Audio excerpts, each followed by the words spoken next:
क्या आपने नोटिस किया है कि आपके बच्चों की रंगत पीली पड़ती जा रही है, उनका वज़न कम हो रहा है, उनकी भूख कम होती जा रही है, या वो गमलों में से मिट्टी निकाल कर खाना शुरू हो गए हैं?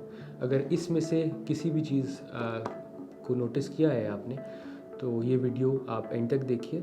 लगता है बाजार के खाने बहुत खाते हो। जी डॉक्टर साहब। मैं ये मेडिसिन प्रिस्क्राइब कर रहा हूँ, वो आप ले लेना। अब कोई भी मसला हो तो मरहम से डॉक्टर की ऑनलाइन कंसल्टेशन बुक करो, क्योंकि डॉक्टर से बात होगी अब घर पर। अस्सलाम वालेकुम, मेरा नाम डॉक्टर अब्दुल मोईद अकरम है। मैं कंसल्टेंट गैस्ट्रेंटोलॉजिस्ट और हेपेटोलॉजिस्ट हूँ। मेरा ताल्लुक़ मैदे, जिगर, आंत, लबलबे, पित्ते, इन शोबों की बीमारियों से है। पेट के कीड़े या वर्म इन्फेस्टेशन, जिसको हम मेडिकल ज़ुबान में कहते हैं, वो बड़ा ही आम मसला है हमारे यहाँ। ये बड़ों में भी हो सकता है, बच्चों में भी हो सकता है।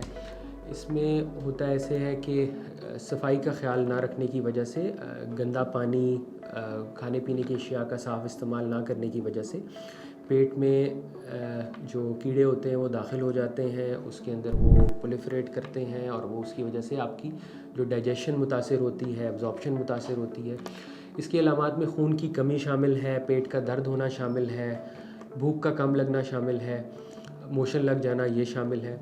अगर आपको या आपके बच्चों को इनमें से कोई भी अलामत है तो इसमें परेशानी की बात नहीं है। इसका इलाज मुमकिन है अद्वियात के ज़रिए।